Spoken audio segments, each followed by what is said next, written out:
Subscribe to our channel by clicking the subscribe button. Click the bell button and enjoy the latest uploads from our channel. Question number 8.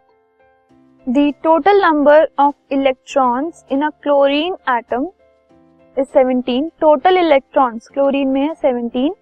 हमें ये बताना है कि उसमें valence electrons कितने हैं, मतलब आउटर मोस्ट शेल में इलेक्ट्रॉन्स कितने हैं. तो हम सबसे पहले इनर मोस्ट शेल से स्टार्ट करेंगे इलेक्ट्रॉन्स काउंट होना. तो जितने बच जाएंगे वो होंगे उसकी लास्ट शेल में. सो टोटल है 17. जो सबसे अंदर वाली शेल होती है वो होती है के शेल. सो 17 का मतलब है के शेल इज कंप्लीटली फिल्ड. और कंप्लीटली फिल्ड अगर होती है के शेल तो उसमें 2 इलेक्ट्रॉन्स होते हैं. ठीक है, तो 17 माइनस 2 अब 15 इलेक्ट्रॉन्स बच गए जिनको अभी हमें अकोमोडेट करना है. ठीक है, सो एल शेल देखते हैं. एल शेल में मैक्सिमम होते हैं 8. सो 8 प्लस 2 10 हो गए. तो अब 17 माइनस 10 7 और हमें अकोमोडेट करने हैं जो कि एम शेल में आ जाएंगे एज इट इज, क्योंकि एम शेल में मैक्सिमम 8 आ सकते हैं लेकिन 7 जो है वो फिर भी ऐड होने के बाद एक इलेक्ट्रॉन बच रहा है.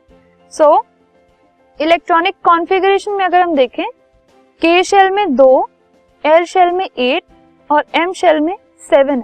तो M is the outer most shell, तो इसकी वजह से उसके वैलेंस इलेक्ट्रॉन्स हो गए 7 जो कि उसकी आउटर मोस्ट शेल के इलेक्ट्रॉन्स है.